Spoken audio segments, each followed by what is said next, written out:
puji syukur kepada Tuhan. 2 melambangkan victory. Ayo Bang.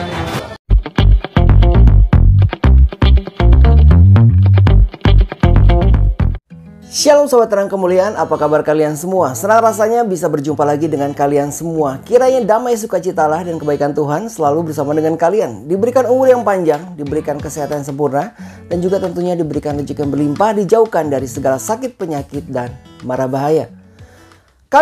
Video kali ini kita mau update mengenai Komjen Dharma Pangrekun. Masih ingat ya, Komjen Dharma Pangrekun. Nah, Bapak Dharma Pangrekun ini, beliau kan mencalonkan diri sebagai ikut pilgub gitu ya, pemilihan gubernur Jakarta tentunya. Nah, ini ada kabar terupdate dari beliau ya, bahwa ternyata dia masuk ke urutan ya, dan dia memegang urutan kedua katanya. Lambangnya victory. Jadi keren juga ya. Jadi kita punya salah satu perwakilan anak Tuhan yang ada dalam pemerintahan khususnya di kota Jakarta ini. Nah, seperti apa untuk kejelasannya, untuk detailnya di sini juga Komjen Dharma Pangrekun atau Bapak Dharma Pangrekun ini memberikan juga beberapa pesan-pesan yang tentunya untuk kita semua dan khususnya untuk warga Jakarta sih sebetulnya. Dan kita akan saksikan video detailnya seperti apa. Puji syukur kepada Tuhan. 2 melambangkan victory. Ayo Bang. Ya. Ya, ini huruf V kan? Oh, 2. Victory. Sebagai kontender kuda hitam, sepercaya apa Anda bisa memenangkan kontemplasi ini sebagai kuda hitam yang dimenangkan? Saya sekali lagi saya bilang, saya menjalani, saya tidak mau pongah. Saya ikutin saja petnya Tuhan, jalannya Tuhan, rencananya. Karena kalau kita selalu mengatakan suatu pasti, ketika rencana Tuhan berbeda, kita kecewa. Dan saya tidak mau membuat juga rakyat yang mendukung saya kecewa. Jadi lebih baik kita serahkan bagaimana rencana Tuhan di dalam kehidupan kita. Strategi khusus untuk bisa ini? Itu strategi khusus, libatkan Tuhan untuk menentukan kehidupan kita. Selesai. Baik. Kampanye pertama mau kemana? Kami akan mulai dari titik 0 Jakarta.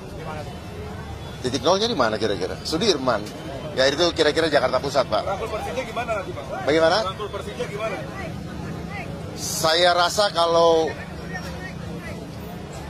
adik-adik di Persija merasakan kehadiran kita, maka tanpa diminta, saya ingin mendidik atau mengajarkan kepada kita, lakukanlah yang terbaik selama diberikan kesempatan oleh Tuhan. Jangan kita sia-siakan kendaraan independen yang gratis kami siapkan untuk rakyat. Kenapa tidak dipergunakan? Inilah kesempatan rakyat untuk menyampaikan, memperjuangkan hak-haknya daripada media selama ini menyoroti hal-hal yang menjadi penderitaan rakyat. Mari sama-sama saya mengajak seluruh media bergabung bersama kami untuk memperjuangkan rakyat sehingga rakyat kembali berdaulat di negara kita. Nah, sahabat terang kemuliaan, itulah tadi cuplikan terupdate dari Bapak Dharma Pangrekun yang ternyata mendapatkan nomor urut kedua untuk pemilihan gubernur Jakarta ini ya. Dan tadi di akhir video kalian sudah dengar ya, katanya jangan lupa pesan yang terutama adalah mengandalkan Tuhan. Jadi kita andalkan Tuhan dalam segala apa yang kita lakukan. Dan buat kalian semua yang belum tahu siapa sih sebetulnya Dharma Pangrekun ini, beliau adalah salah satu tokoh nasionalis ya yang tentunya, dan beliau tuh menggaung-gaungkan tentang New World Order, jadi sistem tatanan dunia baru. Jadi beliau tuh mencoba untuk mengungkap sebetulnya apa yang terjadi di dunia ini. Nah, salah satu videonya buat kalian yang belum pernah tahu seperti apa, di sini ada ringkasannya, silahkan menyaksikan. Nah, itu yang one world, one government itu. One world government. One world government itu siapa yang memimpin nanti negaranya? Amerika, China, atau ada negara lain, Israel atau mana? Non-state actor.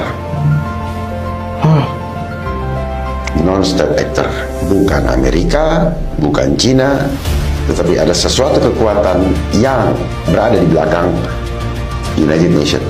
Makanya kenapa UN, apa itu Dajjal, kepala yang tertingginya adalah hanya sekjen. Berarti ada bosnya yang disebut dengan shadow, non-state actor.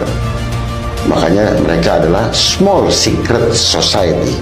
Nah, ini kita lagi nggak ngomongin Dajjal kan? Ya, Si Dajjal itu kan ya kalau ini ya tuh. kalau pemahaman abang harusnya abang paham. One world government ini adalah sistem khilafah Dajjaliyah. Mereka ingin menguasai dunia, berlaku seperti itu Tuhan atau playing God. Itu 2030 loh. Ya, kalau di Nasrani kami mengenalnya sistem antichrist. Itu 2030 beneran bang. Dikit lagi dong. Itu agenda mereka. Dan makanya sekarang kita berada dalam namanya agenda 21. Nah, disitulah perlunya kecerdasan spiritual untuk bisa membaca kemana arahnya. Ya. Sekarang kita berada dalam agenda terakhir, control population, yang agendanya mereka mulai jalankan sejak didengungkan terjadinya pandemi hampir di seluruh belahan dunia, kecuali mereka yang menolak mengikuti agenda PBB. Kontrol population. Ya kenapa WHO? Ya karena kan bidang kesehatan. Jadi jangan bingung, nanti kalau bidang iklim ada lagi tuh yang main mulai BMKG. Kenapa mereka menyiapkan di Indonesia ada namanya BNPB? Itu agenda mereka, Pak. Itu tadi saya masih itu pertanyaan. One World Government itu jeleknya apa buat Indonesia? bagusnya apa? Nah itu dia, bagusnya apa? Nah, jadi kalau Mas bilang Kalau benar- jeleknya apa, enggak. bagusnya apa? Iya iya iya. Kenapa kalian senang? Enggak, saya nggak senang. Nah, justru itu. Malah saya takut itu ada begitu kan. Loh, itu Sistem rencana radikalisme mereka. itu. Memang itu rencana mereka. Jadi yang ada sekarang, sistem yang kita sedang kerjakan itu sedang melakukan percepatan menuju ke sana. Dajjal itu ya. Saya let's say itu namanya sistem khilafah Dajjaliyah. Dajjal ya. Ya. Itu one world government. Di mana nanti situ akan terjadi one currency. Ya. Yang sekarang ramai disebut dengan Bitcoin. Ya, blockchain Bitcoin, iya, ya, iya. Bitcoin. Itu one world currency. Jadi satu mata uang. Makanya cashless, tidak ada lagi uang kertas. Padahal yang membuat uang kertas mereka juga dulu. Sekarang tiba-tiba nggak ada tuh. Enggak, lagi digeser. Iya, pelan-pelan ya. Lagi digeser kan. Makanya ketika zaman Covid, wah, sama rame-rame tuh influencer, ya mereka dibayar untuk nakut-nakutin orang sampai uang, ya mereka yang bertitel apa segala macam yang dianggap kredibel, ya legitimate dulu untuk menyampaikan hal-hal yang menakut-nakutkan rakyatnya sendiri. Uang jangan dipegang karena di situ ada apa namanya, ada virus segala macam. Akhirnya saya pegang di depan Helmi Yahya nih Mas nih, gini bisa. Sampai sekarang saya masih hidup. Kenapa? Yang sedang diganggu apa? Yang sedang dihajar pikiran. Makanya dia bilang apa? Peperangan yang paling berat adalah melawan Pikiran. diri sendiri. Ya ini, jebol di sini, jebol badan lo. Sahabat terang, itulah yang bisa saya sharingkan mengenai Bapak Dharma Pongrekun ini yang kiranya menjadi perwakilan dari anak Tuhan ya untuk pemilihan Gubernur Jakarta dengan nomor urut 2 tentunya. Nah, sahabat terang kemuliaan, kita doakan yang terbaik ya apapun yang terjadi. Tadi dibilang katanya beliau sebagai kuda hitam. Saya kurang mengerti apa artinya sebagai kuda hitam ya. Kita doakan bersama-sama agar kiranya apapun yang terjadi ya, kiranya Bapak Dharma Pongrekun ini bisa menjadi gubernur, bisa terpilih tentunya ya dan mewakili dari anak-anak Tuhan, dan apa yang akan dia lakukan untuk kedepannya kita bakal lihat nanti ya. Kebenaran ditegakkan. Kebenaran harus ditegakkan. Baiklah sahabat teman, bagaimana pendapat kalian? Apakah Bapak Dharma Pongrekun ini harus menjadi gubernur Jakarta layak, dan apakah dia ada sebagai orang yang tepat untuk menjadi gubernur Jakarta ini? Silakan tulis komentar kalian di kolom komentar.